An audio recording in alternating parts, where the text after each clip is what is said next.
Hello, everyone. How are we doing today on this happy Thursday evening? I am currently in Nashville on Central Time, and good thing I remembered that because I really came close to missing this meeting because I was wrapped up in a conference until 6 o'clock and thought that I had a couple of hours still before this thing was going to happen. So here I am. Hola, Ashley. It's good to meet you guys. Hey, I'm glad you guys are here. I got 46 people sitting here right now with me, and 47 actually as the number continues to go up. Make sure y'all are telling your friends about this. If it's helpful for you, let's see it be helpful for others who might be able to benefit from what we're talking about on here. I do have a poll. Mohammed, yeah, there you go, bro. So here's what I want to do. I have a poll up here that I want you guys to go ahead and look at. I didn't put any actual multiple choice questions on here like I wanted to. I just didn't have time with me being at the conference this week. But I want to know what you guys are studying right now because I'm talking to you about religion. And next week I'm planning on doing something looking at ethnicity and identity, which kind of, starts getting a little bit into political geography once you start talking about things like ethnic conflict, for example. But I just want to know where you guys are. So if you could go ahead and take a look at that real quick so I can get an idea. And I'm going to go ahead and get started because I'm not even going to lie, y'all. I've had a hard time keeping it in an hour. And I got a lot that I want to talk about today to kind of review this topic as a whole. So we're looking at religion. This is Unit 3. It said subtitle. I apparently forgot to put Unit 3 in there. But we are looking at Unit 3. So let me go ahead and focus my screen so you guys can see. Bam. We're in business. Here we go. Objectives. What we're going to kind of look at today is we're going to talk to them about the spatial geography of world religions. And when I say spatial geography, ladies and gentlemen, I'm talking about the why of where. I've mentioned that every single time I've done this. It's really important to understand how things are distributed on Earth and why they got to where they are. And that right there is the bottom line. So culture is huge, y'all. So you're going to just reteach this? No, I don't have time to reteach it. But what I am going to do is talk about kind of the things at the surface. So this doesn't replace what you guys are doing in class. This doesn't replace reading. If you're going to do well on the test, you want to read and review. So in my mind, being able to see it, being able to hear it more often, being able to hear it from a different point of view may be very, very helpful on your test. So that's what I'm planning on doing. I'm going to be on here until 8 o'clock, maybe a few minutes after if I need to. So we're going to start with a little bit of vocab, and then we're going to, from there, kind of take it into a discussion of the layout, distribution, and diffusion of the Abrahamic and the Asian religions, East Asian religions, and maybe a few things in between. So here we go. When we talk about religious distributions, okay, you've got two different kinds of religions. Really, if we're classifying this, we're going to look at universalizing and ethnic religions as two of the main categories by which we're going to classify religion. Another two big categories is going to be, as I just mentioned, your Abrahamic faiths and your East Asian faiths. When we look at universalizing, we're talking about a religion that has it's designed to be appealing to everyone.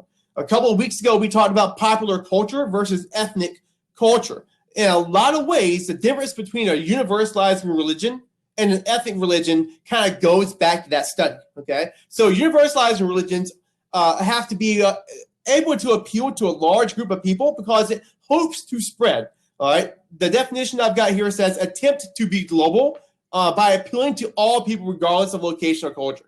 If you're a Christian, I'm from South Carolina. There's Christians all over the place, mainly Baptists. All right. So if you're a Christian, one thing you hope to do is to go out and make disciples of all nations, right? And so you send missionaries to people all over the world of all kinds of different colors and creeds in hopes that they would also become Christian in the process. Well, Muslims do the same thing. Most Buddhists do the same thing as well. So your three probably biggest and most important to know universalized religions are these right here: Christianity, Islam, Buddhism. I'd make sure I know that those are universalizing religions. The two most important ethnic religions that we're going to talk about is going to be Hinduism and Judaism. All right. So the main religions your teacher's probably taking the most time looking at and that your reading covers is going to be Christianity, Islam, Buddhism, Hinduism, and Judaism. There are a few others that we're going to talk about in here, but the reason why those are so important is because when we talk about Abrahamic religions, we're looking at the religions that come from Father Abraham, meaning the patriarch of the Hebrews. Okay, he was the founder of Judaism. Well, Judaism is a parent religion of Christianity and Islam. And so those two religions are super important because they go back to Judaism. Judaism being the main influencer for that. Ethnic religions, Hinduism actually kind of spawned as the parent religion of Buddhism. Buddhism is kind of an offshoot of Hinduism, if you will. So that's the reason why we talk about those two, and also because so many people in the world are going to be Christian, Muslim, Buddhist, or Hindu. You were at Unit 4 with boundaries. Hello. So we're not doing Unit 4 in this. I wanted to see where you guys were. That's the reason why I asked you in the poll what you're studying right now, is so that I can possibly think about maybe adjusting in the future. But we're definitely all in on religion currently. So that's kind of what we're looking at right now. This comes from the AMSCO Human Geography textbook. And what you see here is kind of a breakdown of the hearth and the way that these religions diffuse. And these are your big five, like we just mentioned, okay? When we talk about a hearth, what are we talking about? Somebody put it in the comments. What's a hearth?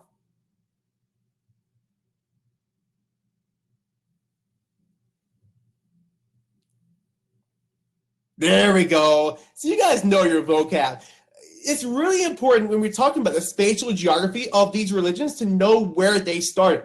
Notice that for Hinduism, it says along the river in present-day Pakistan. Well, what? We think about Hinduism being the religion of India, right?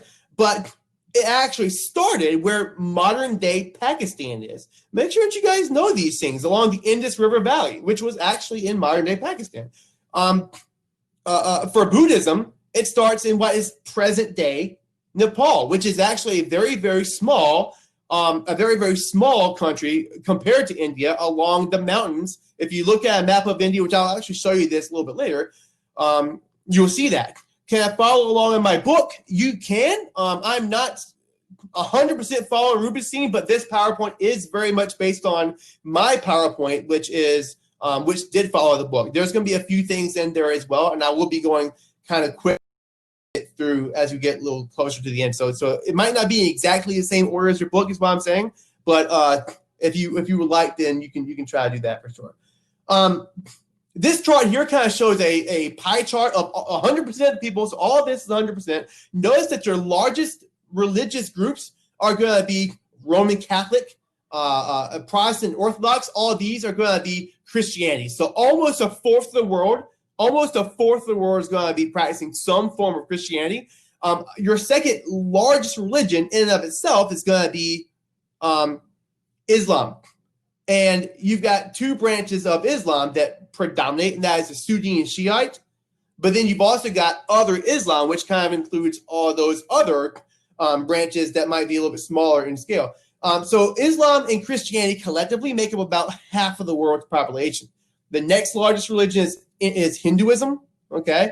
And then you've got, after that, Buddhism. These two are kind of lumped together. So if you look from here on the chart to here, 4 religions, all right? About 66% of the world, roughly, just eyeballing the chart. I didn't add it all up. But about 66% of the world's population is going to be one of those 4 religions. That's the reason why we spend so much time studying these, because it's really important when you want to understand who people are from region to region in a spatial context. This map kind of summarizes what the chart just now showed. Now, one thing that I really want y'all to see immediately when you look at a map of world regions and world religions by region is, one, we already know what religion is being practiced almost entirely in the Western Hemisphere. Where you're looking at it from a global standpoint, what religion is all of this? Somebody put it in the comments.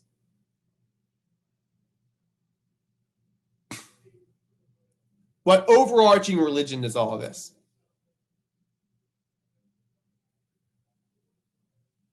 There we go. So it's really important that you understand the terminology here. When we talk about Catholicism, because you got Roman Catholics in the yellow, you got Protestants in the orange, you've got other Christians and Orthodox Christians. These are all going to be Christians. They all believe in God. They all believe that Jesus is the Son of God, okay? So that basic belief is not going to be different between the different branches of Christianity. This has to do with how they're going to worship.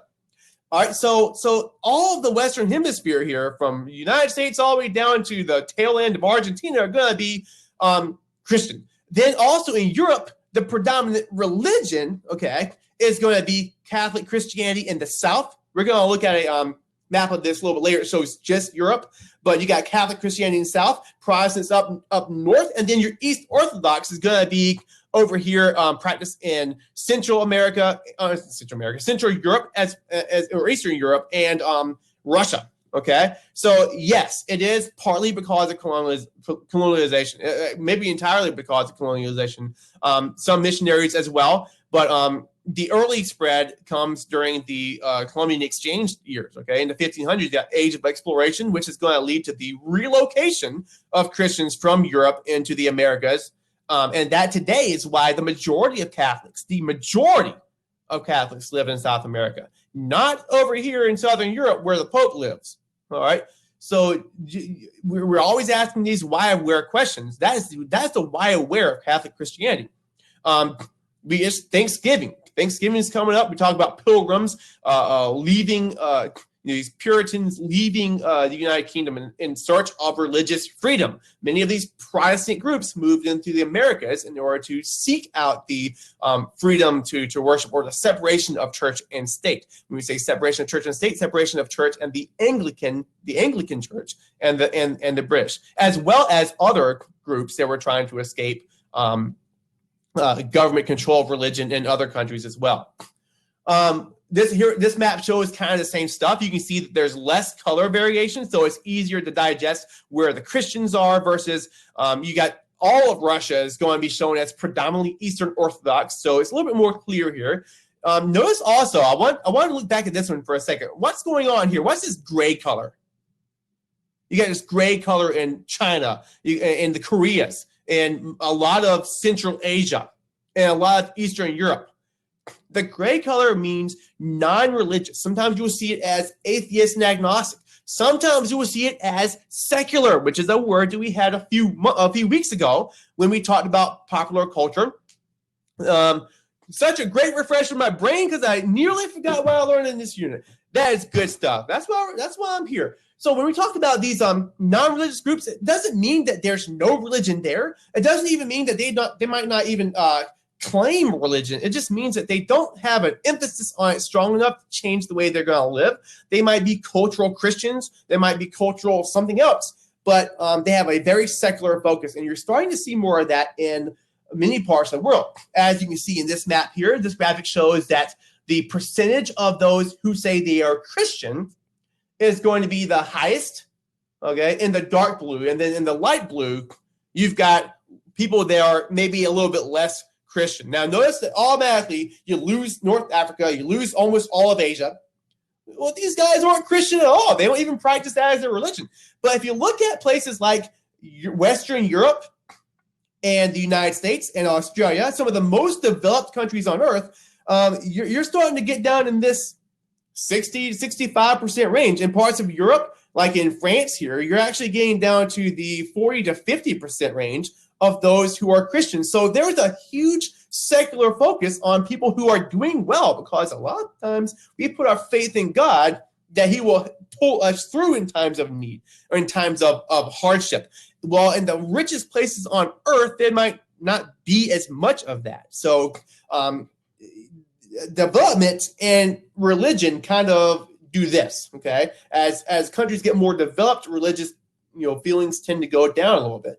That's the reason why I wanted to show you all this map. And then again, kind of looking at a Catholic Christianity, okay, where Catholics live, the top 25 nations, most of these are going to be in Central and South America. That's the reason why I'm showing you this. Notice you got India over here with 11 million. That's a lot of Christians. It's It's a lot of Catholic Christians, but there's almost a billion. There's probably just a little over a billion people living in India. What's the most popular? I guess the country with the most Muslims is what? When we think about Islam, we think about the Middle East, but which single country has the most Muslims?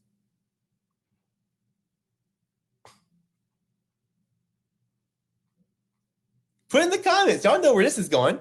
There you go. Now look at this. Wait, Indonesia. It is not just Muslim. There's other religions in here as well. About 88. That's probably a little high, but so you can say 88% of the population is going to be Muslim in Indonesia. And we also, from population, learned that Indonesia is the 5th most populous country on earth. Okay, there was a ton of people. There was about 320 people living in the United States. Well, you can see that, I'm sorry, 320 million people. Is that what I said? You've got about 203 million people that are Muslim in Indonesia. So the population is just about 100 million people shy of the United States population. So that gives you an idea of just how populous it is in Indonesia. That's where the majority of Muslims live. Also, Pakistan has a ton of people in it. India has a ton of people, 161 million of which are Christian, and Bangladesh. Now, what do all of these countries have in common, ladies and gentlemen? Where are they regionally? What region is all this? What region is all this? Is that the Middle East? What region is that, ladies and gentlemen? Put it in the comments.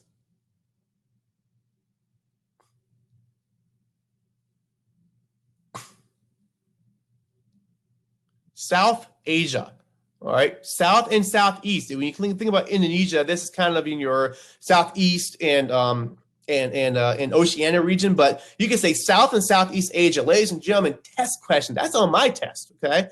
You got more Muslims living in South and Southeast Asia than in any other part of the world, including the Middle East, which is what we associate with Islam, because that's where Islam started.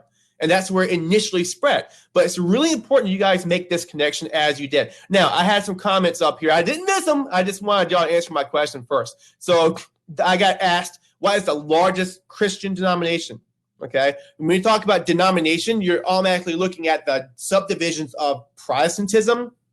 And I believe the Baptist denomination is the largest of the Protestant denominations, at least in the United States. The largest branch of Christianity is going to be Catholicism. Okay, so almost maybe just over half of the world's Christians are Catholic, right? And then the second largest branch of Christianity is Protestantism. The third largest branch of Christianity, and the smallest, is going to be your Orthodox Christians, which is practiced mostly by Eastern Europe and Russia. This right here is showing Islam in a different view from what you just now saw. So this here is the predominantly the Muslim world. It doesn't mean that's where all the Muslims live. That's just where the majority of them live. And then your Jewish population. I wanted to show you guys this. Notice that the two largest bubbles, okay, is Israel and the United States with roughly the same number of Jews. Israel has maybe a hair more than the United States. The vast majority of Jews in the world live in Israel and the United States. There are sprinklings of Jews living in other countries, both in the Americas as well as in Europe, and then just a few outside of those realms. But Israel and the United States has a majority of the world's Jews. There's about 14 million Jews on earth today, somewhere in that ballpark range. According to Wikipedia, it's 14.4. What you're looking at here is Wikipedia's take on the largest group of religions, largest religions, based on the number of adherents. And then over here on the right, you've got the percentage of the world that practice them. When we talk about an adherent, this simply means a follower or one who adheres or is kind of connected to the teachings of a particular principle. All right, so we already know the five biggest world religions, right? All right, Christianity, 2.4 billion. Islam, 1.8, about 2 billion, almost 2 billion. Hinduism, Buddhism, roughly the same number of followers there. I know it's got Buddhism as a lot less. We'll say that, well, Hinduism definitely more. Buddhism, I've seen that number projected as way higher, depending on how you classify them. Buddhism is a syncretic religion, meaning they can be blended together with others. Okay, so that number might be higher in some counts. But then the fifth largest religion on earth, y'all, is Sikhism. What the heck is Sikhism? Did y'all know that? It's not Judaism. There are about twice as many Sikhs on earth as there are Jews. What the heck is a Sikh? The world's fifth largest religion is Sikhism in the Punjab state of India. This right here is where the vast majority of Sikhs live. It is a religion that began, I want to say, somewhere in the 1500s. It's a fairly new religion. It does have worldwide presence, but in very small numbers. I actually was privileged with being able to teach someone who was a Sikh several years ago, probably 5 or 6 years ago, came through my classroom. And oftentimes we see Sikhs, we think, oh, it's a Muslim. No, actually, this is not the same kind of a turban that Muslims wear. Sikhs are very well known for their beards and for their turbans, which they don't cut their hair very often. This guy's probably got very long hair underneath. They also don't cut their beards once you're a certain age. These guys were associated with warriors in India. When the British were in there as empire, they relied on some of the Sikhish people as local bodyguards for them. And they dominate in the Punjab region. I should have put up I might have it later on in my presentation. I can't remember if I put it up. The Golden Temple of Amritsar is their holiest site. Google did catch my translation correct. That is how you spell it. Is a golden temple in the middle of like a lake of some sort. A very, very cool looking place. You don't need to know a whole lot about Sikhism, but I would certainly know that it's right there in the Punjab region of India. And it also is a universalizing religion. They do seek converts. Right? It kind of blends in some ways some of the principles of Islam and Hinduism. And their leader of their church is actually, I want to say the 15th guru is what they call him, a guru. And I want to say it's the 15th guru they actually named as their holy book, right? Which is going to be highly revered by their faith. So we talked about branches, denominations. A sect is going to be kind of like a denomination, except that they tend to be a little bit different from the mainstream. All right, relatively small group that's broken away from an established denomination. That's what we mean by that.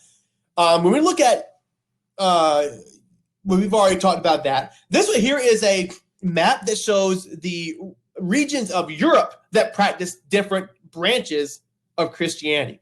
So you've got your Catholicism in the south. You've got your Protestantism in the north, and your Eastern Orthodox over here on the eastern side and going into Russia. What's the green, y'all? Somebody tell me what the green is in the comments.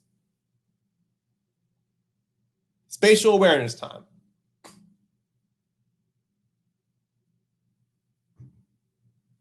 Oh, y'all might be typing. Hang on, let me see. Let me scroll down my comments there a little bit.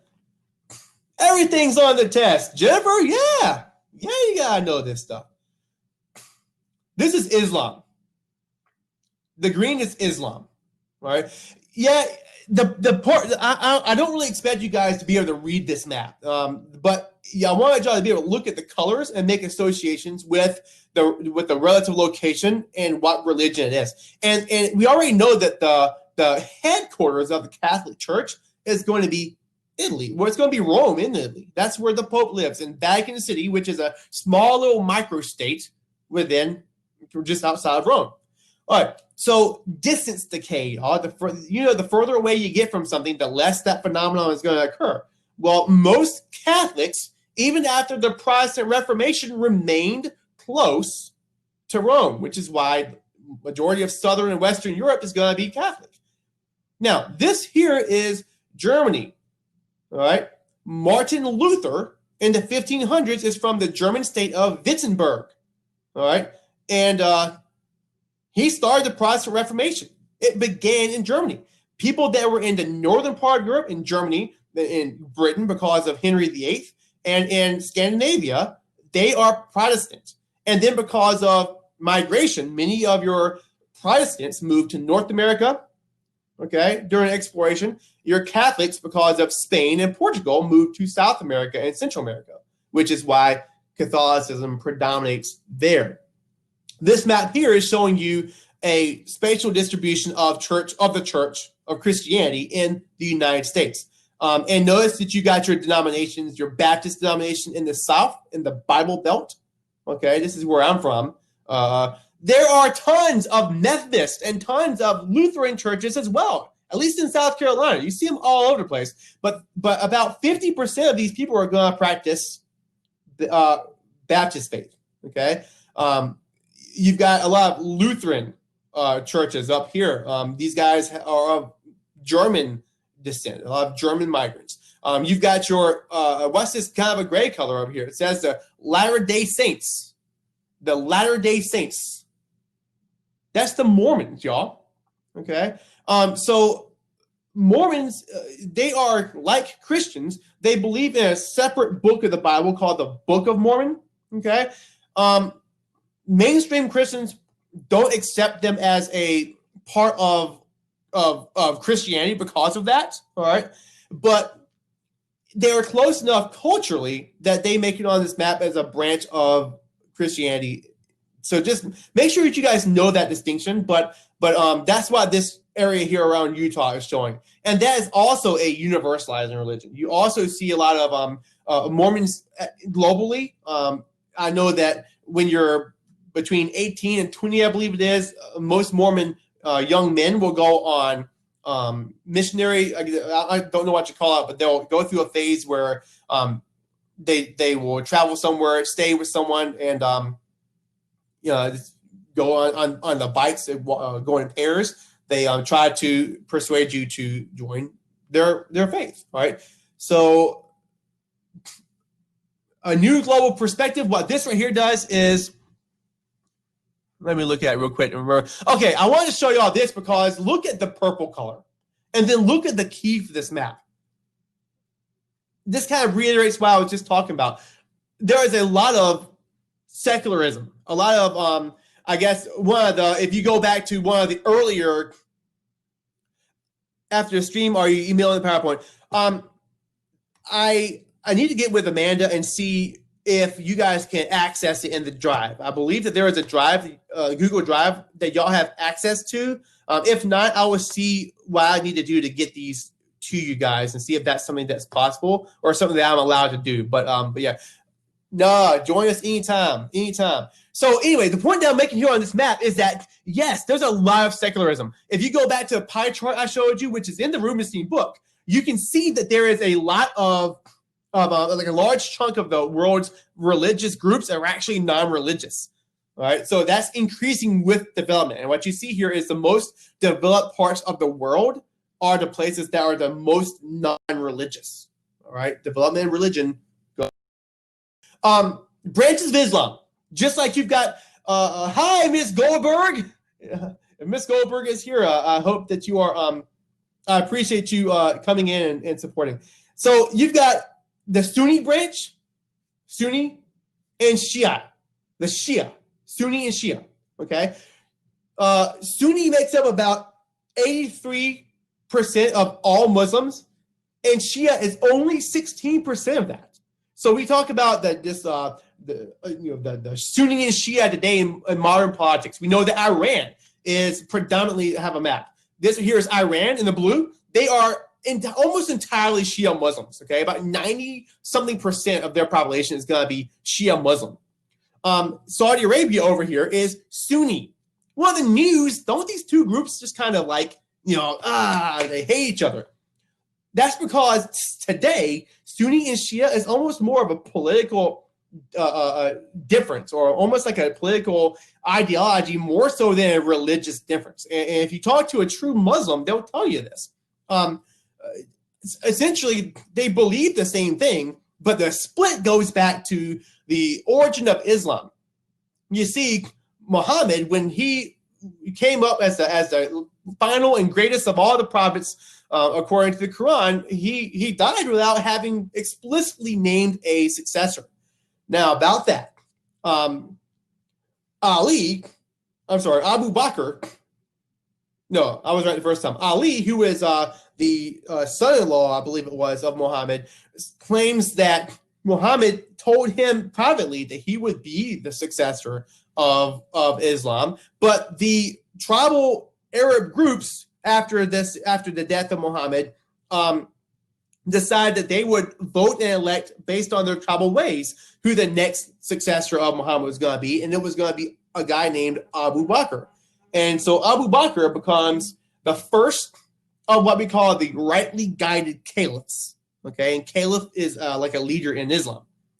And so after Abu Bakr, they were thinking, oh, Ali's going to be the next caliph. Well, it took two more dudes before before Ali becomes the fourth of the rightly guided caliphs, and then he was assassinated. So after all this, you got this major shift in the Islamic faith between those who would follow the teachings of Muhammad through the succession of Abu Bakr, and those who are of the Shiite of Ali. In other words, the party of Ali, and that's where the word Shia comes from. And so those guys ended up becoming your Shia Muslims. So that's the division here. And today it's mostly a political division. Notice that Iraq has a lot of Shia Muslims. They are predominantly Sunni, but I was wrong. They're predominantly Shia under Saddam Hussein, they were governed by Sunni leaders. Okay. Today it's more of a Shia thing. All right. And so that's another part of the reason why you look at the rise of ISIS in Iraq. Well, many of the ISIS warriors were Sunni Muslims that were disgruntled with the government there under Shia Islam.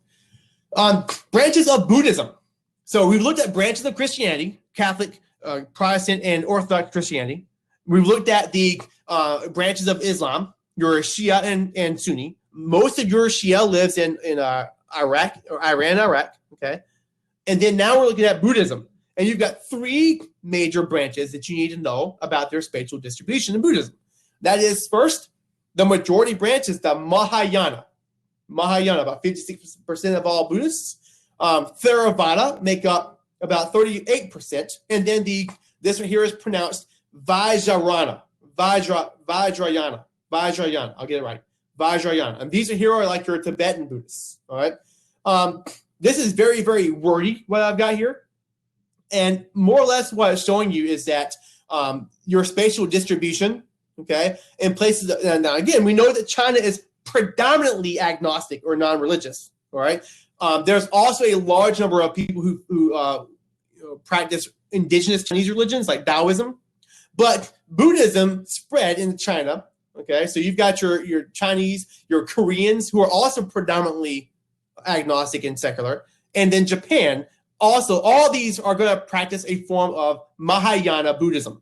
Okay, and that's the yellow, Mahayana Buddhism.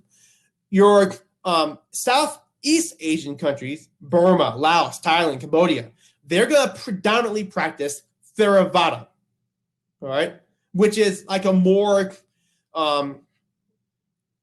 we've got here, I've got a description here. Your Theravada is a more conservative. Okay, in other words, they're going to be more traditional on how Siddhartha Gautama, which is the founder of Buddhism, they're going to be more traditional in their approach to worship. Okay, Mahayana is a little bit more universalizing in that it's a little bit less strict by the teachings of Siddhartha. Maybe that's not the best way of saying it. Nevertheless, Mahayana is what most people are going to probably be if they convert to Buddhism. All right, but Vajrayana, as I can struggle on that one, is going to be like your Tibetan Buddhism. And what these guys do is they revere an individual called the Dalai Lama. Anybody follow him on Twitter? Dalai Lama. He's going to be like a religious head of the Tibetans. No. So I do, and it's pretty fun. So I recommend y'all go find him on Twitter. He's a pretty interesting guy. You know, they believe in his reincarnation. Okay. If you go on Twitter and you do Dalai Lama, you'll find him for sure. They believe in reincarnation. They believe that the Dalai Lama reincarnates into a body that's chosen by his spirit. And recently, the Dalai Lama has come out and said that because of Tibetan, because he lives in Nepal. Okay, that's not Tibet. Tibet is occupied by China, and China is they're communists and all that.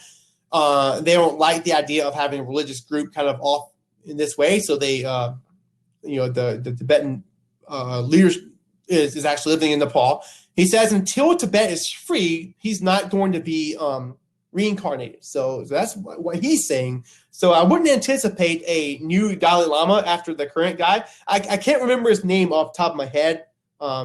He does have an actual name. I can't pronounce it without seeing it. So I'm not even going to try. All right, so we've talked about universalizing religions in the first 35 minutes. Okay, I'm going to try to expedite this discussion pretty quick. Ethnic religions are those who, people who are born in these religions are the ones who adhere to them. If you're not born into it, you don't wake up saying, oh, I wish that I could grow up and be Hindu, okay? It just doesn't work like that. They're not going to knock on your door and say, hey, come to temple and worship Shiva and all the other gods and be Hindu. Even Jews are an ethnic religion, okay? They don't convert others. That they're not going to stop you from converting. I have a stepsister who converted to Judaism because her mom and stepfather were Jewish. And so she became Jewish as part of the family. And so Jews are okay with that. They also are, I've watched YouTube videos and things like this. I can't speak on behalf of the entire faith, but a very small religion. They're open to the idea of multiple forms of salvation. And so they might not say that their way is the only way to reach God, like Christians do. So this right here is a map that shows Hinduism's diffusion. Okay, notice that the vast majority of Hindus live in India and Nepal. You've also got some in Pakistan and some in Bangladesh. Hey, that reminds me, somebody asked me earlier in comments, didn't Pakistan emerge as a Muslim state? Yes, it did, okay? There was East and West Pakistan, and it was part of the partition of India that was designed to, after the British left, your Muslims and your Muslims and Hindus really clashed big time. And so the Hindus wanted their own state governed by Hindus. Your Muslims wanted a state governed by Muslims. And so there was this big migration. Y'all might have learned about this in the migration chapter, where you've got your Muslims going into East and or West Pakistan, okay? And then your Hindus moving from East or West Pakistan into India. And there was a lot of clashes and a lot of violence in that process. East Pakistan is now Bangladesh, and it is now its own country. But first they used to be the same country. They would have been separated by India, so that didn't work out for them, and Bangladesh ends up being its own country later on. Both of them are predominantly Muslim. Pakistan and Bangladesh are predominantly Muslim. Very, very densely populated country, Bangladesh is. Percent of the world population of Hinduism, again, this chart is showing that most of them live in India, okay? Combination of Buddhism, which is a universalized religion, with other religions, other ethnic religions like Confucianism, Taoism, and in Japan, Shinto. Okay, when you talk about the blending of different religions, it's called syncretism. I would definitely know that word. I'd write it down. Make sure that you guys are familiar with the idea of syncretic religions being those that blend together with other religions. The Dalai Lama we were just talking about has said many times in interviews and things of this nature that the Western world could really learn a thing or two about, implementing Buddhism into their lives. And it's very, very interesting. We're not going to get into this on this PowerPoint because we just don't have time. But when you study the basics of what these religions teach, it's all very, very similar. Basically, be a good person. It's a big chunk of Christian teaching, of Islam, and also of Buddhist teaching. It's sort of like a review to me. I would take notes, but I already have them. Hey, that's fine. I mean, you guys can take notes however you want. I recommend Cornell notes. Or you can just listen in and get it as a review. That's exactly what it is. It's definitely a review. Animism is an indigenous religion that is different depending on where it is. Very, very local level stuff. But it's essentially the idea of everything has maybe some kind of a spirit or some kind of a spiritual energy that gives it some kind of life that we might not be able to detect other than seeing its natural beauty, for example. So there might be, when we talk about animism, is the inanimate objects might contain some kind of spirit, such as a waterfall, such as a a streaming brook in the woods, or such as a particular rock or a particular boulder that might look like something. And I showed this picture. Actually, I just found out, apparently, they're going to reboot the Avatar, which I think is really cool on Netflix. A great show that I would love to watch with my daughter. But a lot of the stuff, if you've ever watched this show or any of the shows like it, that's animism, y'all. The idea that there is some kind of a mystical, almost like magic energy in certain things that might kind of look like gods in a way. Some of your earliest faiths would have probably been animists, which leads into the idea of polytheism. Hey, by the way, polytheism is the belief in multiple gods. Monotheism is belief in one God. So when we talk about the Abrahamic and the East Asian or the Asian, South Asian religions, one of the chief differences between them is how they worship God, how many they worship. Your Abrahamic faiths are all monotheistic.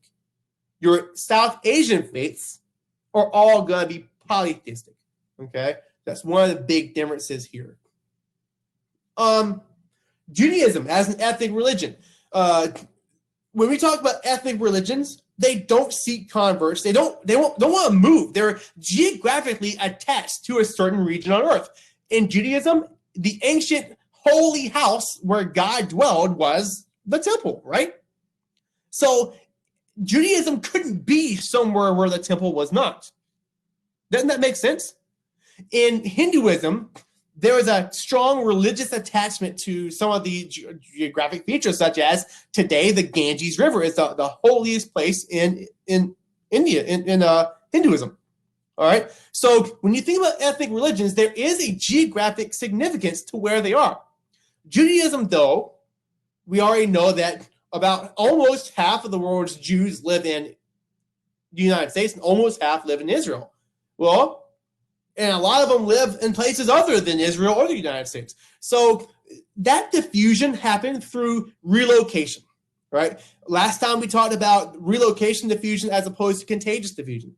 Well, when you talk about the diffusion of most of your universalized religions like Christianity and Islam, there might have been some relocation involved, but it's mostly going to be expansion diffusion, okay? But with Judaism, they're not expanding. They relocated during several diasporas. And when we talk about a diaspora, it means an exile or a mass exile from a particular homeland. So when you talk about the Jewish diaspora of the year 70 AD, the Romans kicked the Jews out in hopes that they would disperse and lose their faith. And what they didn't, they held on to their faith for thousands of years before the Holocaust. After that, they were dispersed again from Europe in a second diaspora, if you will, before coming back into Israel after the creation of Israel state in 1948. So we've already kind of looked at some of this, and really my main focus is the spatial distribution and diffusion of these religions. So I'm not as worried about the history. When we talk about diffusions of religions, I want y'all to make sure that you associate Southwest Asia, okay, with Christianity, Islam, and Christianity, Islam, and Judaism. Southwest Asia with the Abrahamic faiths, and South Asia, in other words, India, basically that the Indian subcontinent, as the starting point for the hearths, if you will, for Buddhism in India and Hinduism.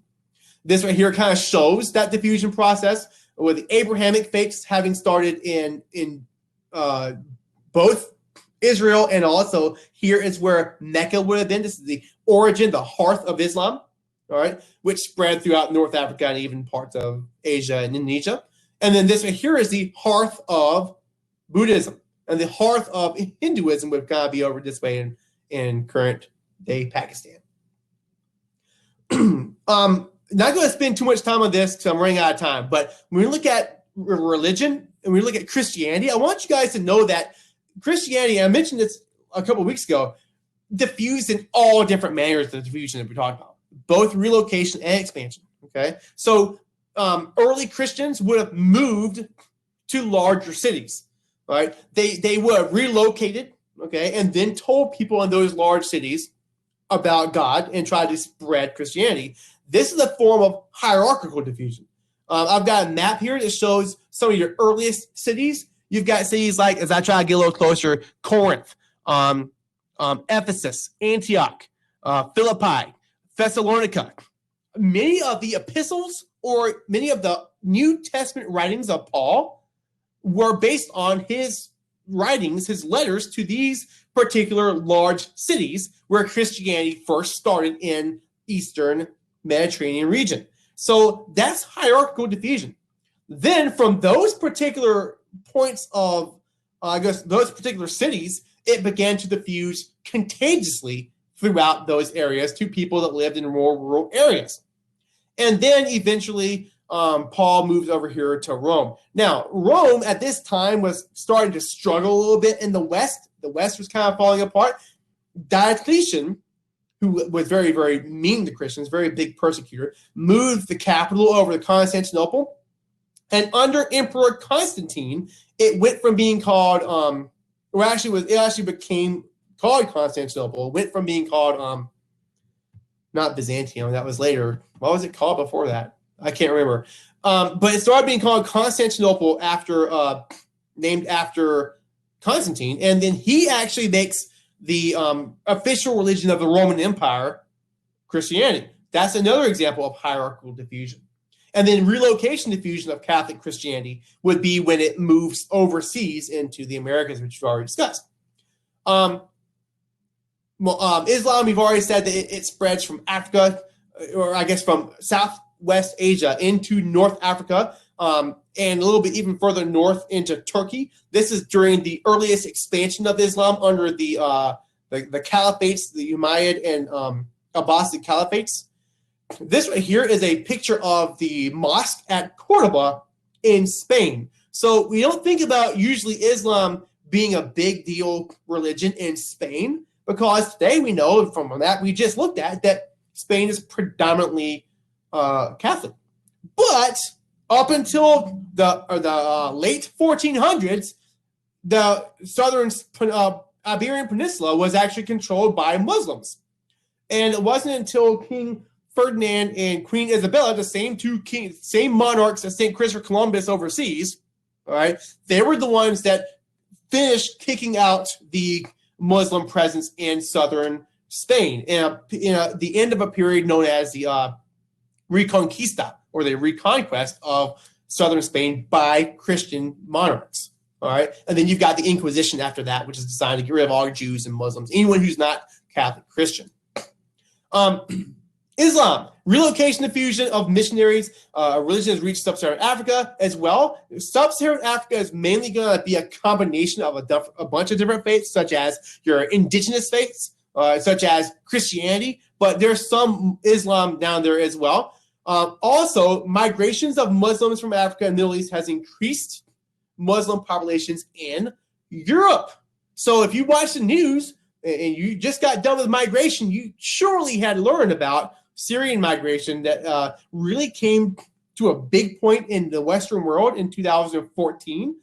And it's still going on. You've still got the Syrian civil war. You've still got tons of Syrian refugees and other African refugees who are Muslim moving into Europe, which has affected the religious distribution of people living in Europe. So if you look here at this map, it's showing by millions how many Muslims are living in this area. I think this map is, it's relatively current. I don't know exactly what the year is on it, but Germany is has the largest Muslim presence.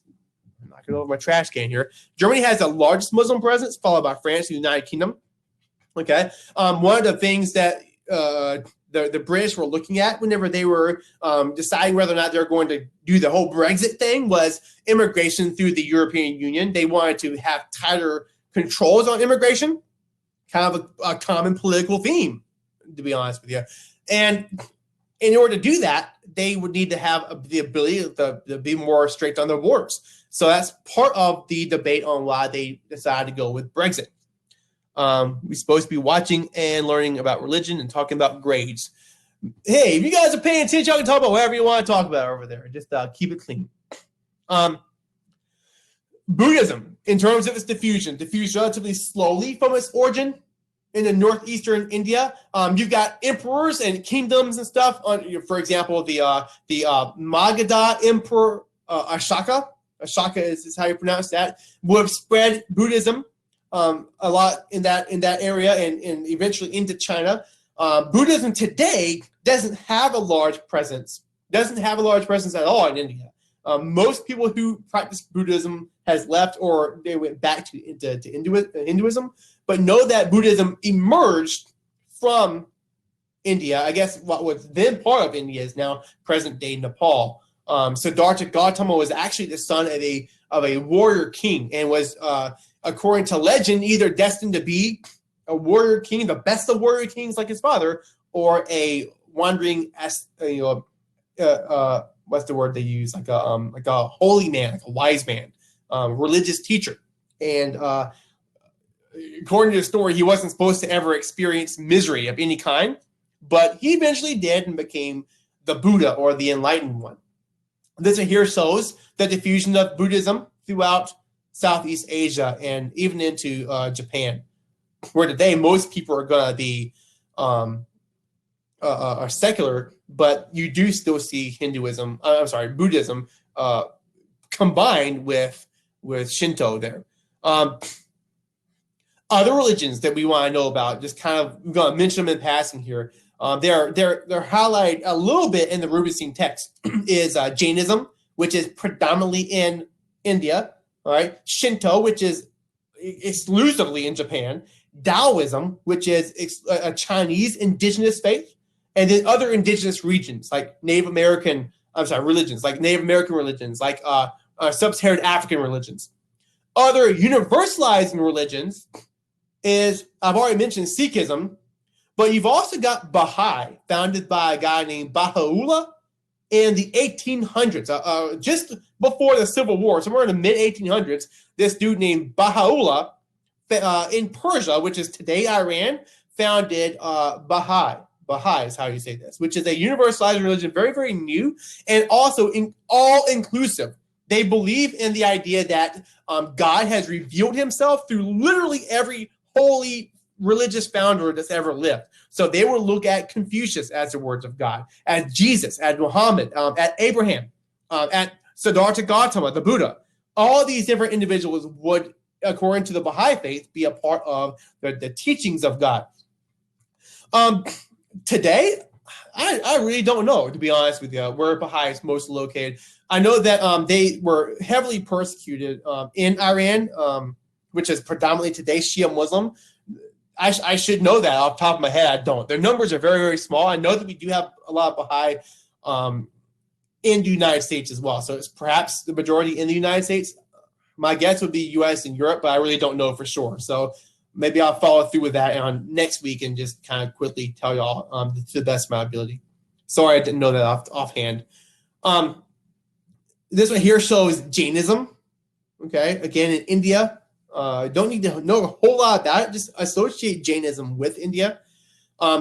Shintoism and Buddhism. All right, so you've got different maps that show different things. The common theme here is that Shinto and Buddhism blend together in Japan. They're syncretic. Okay, so I wanted you guys to be able to make that association. Remember what we talked about with ethnic cultures. Okay, I already made this point that ethnic religions are is India and then U.S. for Baha'i. Is that what you're saying, Vince?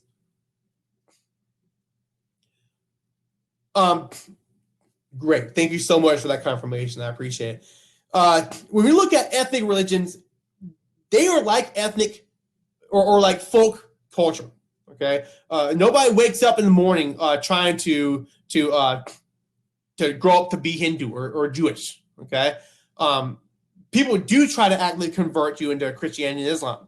The difference is kind of like the difference between ethnic and universalized religions is very similar to the difference between folk and popular culture. Do you ever study the impacts of the landscape made by religions? In Christianity, it's the church. In Europe, in Western Europe and Southern Europe, you had cathedrals used to be the largest structures in these medieval villages for the longest time. Today, cathedrals are going to be more located in the ancient part of those cities, but there are bigger skyscrapers and things like that. Baha'i houses of worship are all over the place. Islam you associate with mainly the Middle East, but also Indonesia, obviously. And also regionally, these churches are going to look different. In the south of the United States, it's mostly Protestant churches. You've got your old country churches, as small and as adorable as they can possibly be. You've got some large churches as well. The church that I go to is the largest, I guess, the tallest building in my city, if you count the steeple. Okay, the Buddhists worship in pagodas, which is not like a church. We think about church, we think about a congregational worship. In other words, you get together, you have corporate worship, everyone together singing hymns and praying to God and listen to one guy up here talk from a pulpit. When you go into a Buddhist pagoda or even a Hindu temple, it's not like that. You go in, you kind of do your own thing, you worship your family gods or whatever it might be, and then you move on. These are here examples of pagodas. I want to say that picture comes out of the Rubicine text. Pilgrimages. I'm trying to go quick so we can get through it. Pilgrimages. Many religions will have, all religions have pilgrimages. In Buddhism, they go to places where Siddhartha Gautama had traveled during his time. Very holy sites. Probably the biggest and most important pilgrimage that you guys need to know about for human geography. Not the only one, but probably the most important is the Hajj. Okay, happens every single year, where if you're a Muslim, at least once in your lifetime, you're supposed to go to the Kaaba. All right, I've got that somewhere on here. This here is the places where Siddhartha did his preaching as the Buddha. The Hajj is where all Muslims from all over the world will go into Saudi Arabia at this particular place at the Al Haram Mosque, which is where where Islam started. This is where the Kaaba had been there long before Islam as a somewhat as a symbol of monotheism, because it was said to be built by Abraham. But eventually, Arabic tribes would use this as a place to worship their gods while they were doing trade in Mecca, which was a holy city even then, that they wouldn't fight each other there. It's the only place where they wouldn't fight.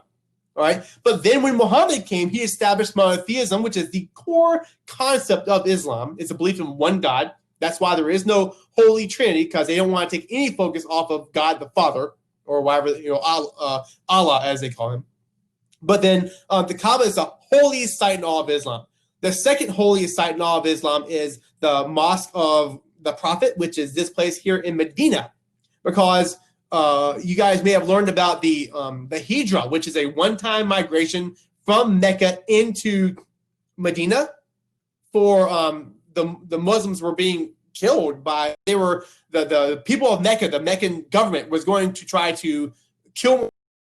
So they fled to Medina. 10 years later, they came back and conquered Mecca. And the people there were so, I guess, moved by Muhammad's compassion. He didn't kill them based on the tribal ways, and they actually accepted Islam. It became the official religion, if you will, of the Arabic of Arabia, which at the time everyone kind of had their own set of tribal gods that they worshipped at the time. So Islam really did bring the Arabs together as a single person, as a single group of people. Okay, so disposing of the dead. In Christianity and Islam, and really in the Abrahamic faith, you see more burial and more cemeteries. All right. In Hinduism, they practice cremation in a very particular way. They will build these cremation pyres, pyre, P-Y-R-E, and they'll put the body inside it and then burn it up. Now, you've got a lot of Hindus living in India. 900 million or so Hindus living in India, almost 1 billion people strong, burning their dead as much as possible near the Ganges River, for example, or maybe a few other places. But that is actually kind of ecologically not good for the environment. There's been pushes to try to use more eco-friendly, maybe like a fake wood for this, like a synthetic wood for the burning, so that they can continue to adhere to their religious practice. But many conservatives and traditionalists in India are really against changing that up. So anyway, cremation in India with Hinduism, burial with the Abrahamic faiths. You see a lot of toponymy centered on religious. I guess here's a map that shows in Quebec, you've got a lot of different places named after saints and other religious figures within Catholic Christianity. Right? Sir, is there a way for students to get a hold of this PowerPoint? I think that you guys have access to a Google Drive. Am I wrong about that? Where the PowerPoints are housed in a Google Drive? I don't know for sure, with me being kind of new to this, but I would definitely take that question back to Miss Amanda and ask her if I'm able to, in some way, shape, or form, get this PowerPoint to you guys. And if I can, I will get this one as well as the others and get that some kind of access to you guys if I'm able to do that. So let me check with her about that to find out for sure. And I would like to be able to share it with you if I possibly can. The last thing I'm going to tell you is there are some religions that are hierarchical, and I'm right at an hour. So if you got to go ahead and go. But I'm almost done. If you guys want to stick with me just for a few, like maybe another 2 minutes. But hierarchical religions are going to be those that have like the Pope, for example, Catholic Christianity, and Mormonism. They have a head of the Mormon faith for the Church of Jesus Christ of Latter-day Saints. Here are some examples of the regional dioceses or archdiocese, which is headed up by a bishop in Catholicism. All right, and then the last thing I was going to show you was a very quick talk about Jerusalem. But since I'm just about out of time, I'm not going to spend too much time on that. Definitely take the time to go in and read on Jerusalem. Okay, it's very, very small area in the historic city, but it's shared by all three of the Abrahamic faiths. Okay, Christianity and the Christian quarter, which is where Jesus was said to be buried, in the Church of the Holy Sepulchre. And then over here is the Haram al Sharif Mosque, the Dome of the Rock. And then over here is where the Temple Mount is. Actually, all of this is the Temple Mount. And this here is where the Western Wall, which is the western wall of the Jewish temple, the only remaining part of the temple that still exists today, the holiest site in all of Judaism. And that is it. You're welcome, Philip M. Anytime. Tell your friends about this session if it was helpful for you. Get them on board. I will be here. Next week is Thanksgiving, so nope, not going to happen. But the week after that, we will pick up again. And you guys, peace out. Have a good night.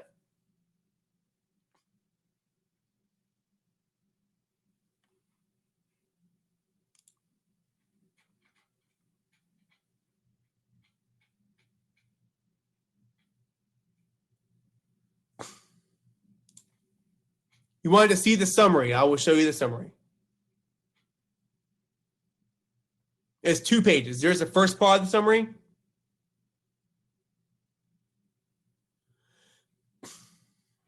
There's, oh, no, I guess it's 1 page. Oh, it's 2. All right, there's the second page.